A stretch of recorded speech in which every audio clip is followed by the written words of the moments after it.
You don't need to be anything to be truly amazing. So I had, the abusive father, I had a learning disability, had a severe stutter. I suffered from toxic stress. So I had a whole bunch of white blotches all over my skin as a young kid. On top of the stuttering, on top of the, hair falling out of my head as a young kid. So I tried to hide in class, being, not only the only black kid in my class, but being, to me, I wasn't the smartest kid in class. I was the dumbest kid in my mind. So I was already insecure from my dad beating me in Buffalo. We moved to the small town of Brazil, Indiana. And my mom was working 3 jobs at the time. We lived in a government subsidized apartment that cost her $7 a month. So she was grinding, trying to make ends meet, right? Single mother. I copied all the way to my junior year in high school, just cheated in all these tests. And then I wanted to join the military. So I'm like, I want to join the military. I need to get out of this small town, tired of being called the N-word, tired of being the only, just tired of not fitting in. So one incident that happened to me is I came out of school and I had my brand new 1982 citation. And I came out and they said, N-word, we're going to kill you. Spray paint all over it. My out was going to the military. So when I said, I'm going to join the military, I went to the recruiter and he said, hey, you can take an ASVAB test. And I heard test, I'm like, oh my God, how am I going to do this? So a letter came in the mail a week after I failed my second ASVAB test. And it said pretty much, your son's going to flunk out of school. My mom was like, hey, you know what, you're going to flunk out. That was her only advice to me because she was so stressed out from her personal life. And that's when I invented the accountability mirror. The accountability mirror was, my life, I blamed everybody. And a lot of people had a lot to do with my failures, but it's now mine to own. I had to start owning this myself because, my father wasn't coming back. The people that called me names weren't coming back. Nothing was coming back to save me. So I realized I had to save myself. And that's when I invented the accountability mirror, where I started putting down, I'm not smart. And I put a sticky note on the accountability mirror. I'm this, I'm that. And my mirror was full of sticky notes. And every day I went through and I tried to solve these problems. And the biggest problem it was trying to fit in.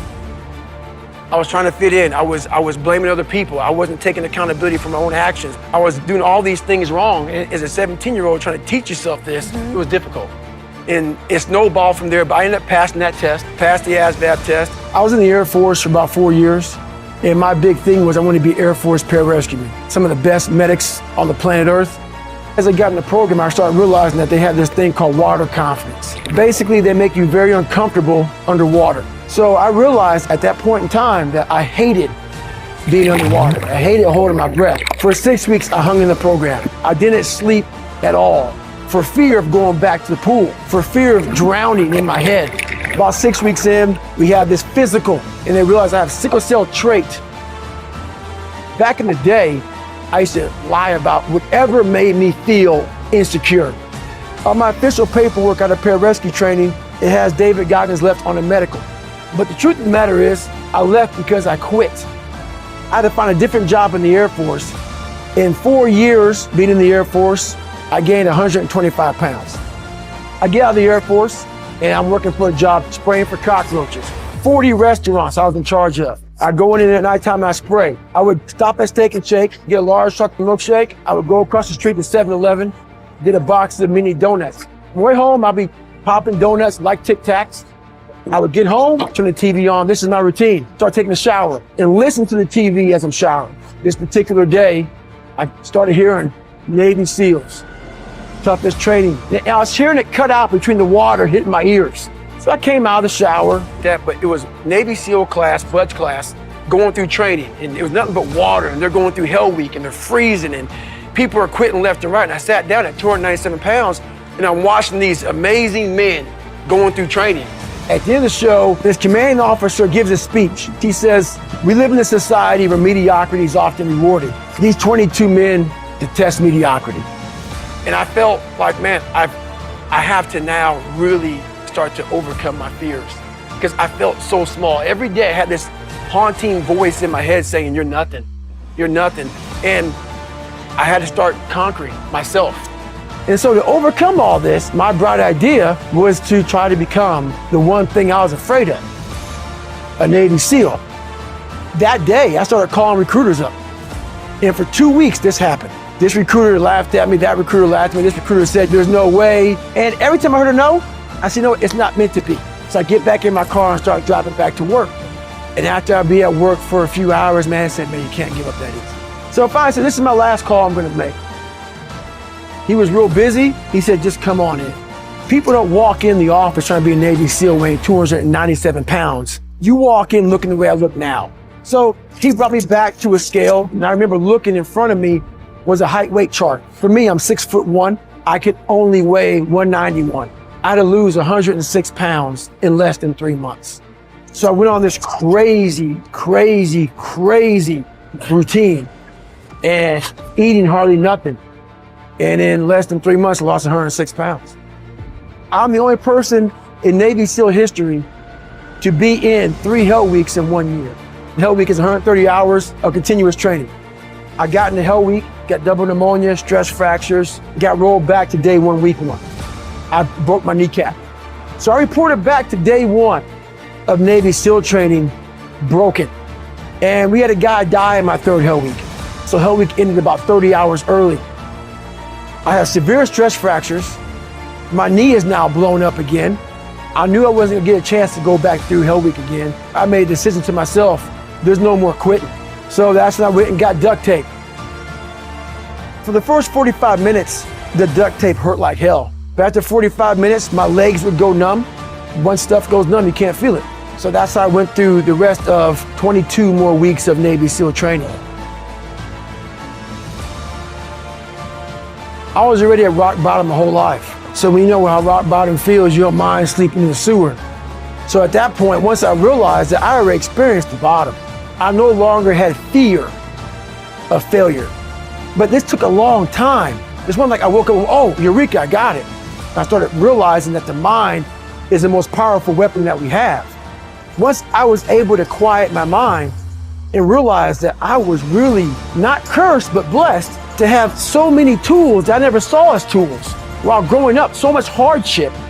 Only thing that can happen to me now is this victory. I chose these hard things to do because I wanted to learn how to callous my mind. Like the pull-up record, I did 4,030 pull-ups. But in preparation for that pull-up record, I did 67,000 pull-ups in 9 months. And what happens is your hands become callous. Calloused hands protect you from hurting yourself on the pull-up bar. So I realized, you know what? I have to learn to start callousing my brain. And I have a chapter in my book called Armored Mind. And Armored Mind it speaks of how we have to do things that suck every day because that's how you start to strengthen your mind. So I said, you know what? Let me go on Google. And I Googled the 10 hardest events in the world. And what came up, number 1, was this race called Badwater 135. It's a 135-mile race through Death Valley in the summertime. So 130 degrees, 135 miles. I said, that's what I'm gonna do. I figured it had to be a stage race, like a 10-day race, something like that. No, it wasn't. It was a 1-day race. And so I called the race director up and said, hey man, I'm David Goggins. Chris Crossman goes, yeah, that's great. I go, I want to do this race to raise money for a foundation. He goes, have you ever run 100 miles? I said, in 1 calendar year or what? He goes, yeah, to get into Badwater, you got to run 100 miles in 24 hours or less to qualify. I said, you can't do 100 miles in 24 hours. I go, that's impossible. He goes, look, only way you can get in my race is to qualify. This is in November, on a Wednesday. There's only 2 more races I can do to qualify for the Badwater. And one happens to be on Saturday. I call him on a Wednesday, this race is on a Saturday. It's called a San Diego 1-day. You have a 1-mile track, you run around 1-mile track for 24 hours to see how many miles you can get. And I get all my gear. I get a blue lawn chair, Mileplex, and Ritz crackers. That's all I have for a 100-mile race. So I get my little seat set up. I'm gonna see her every mile. I get some Mileplex and Ritz cracker. I keep on running. At mile 50, I start to feel the bones in my feet start to break. And at mile 70, I haven't gone to the bathroom not 1 time.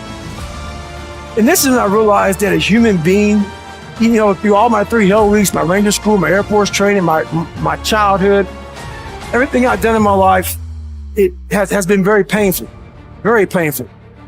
This was the worst pain I've ever experienced in my entire life. I'm making humor of it, but this is what really made me realize that if you can shut all the noise out in your head and just all the crap that people are giving you, and you can focus on the task at hand and what you want to do, you honestly can do anything.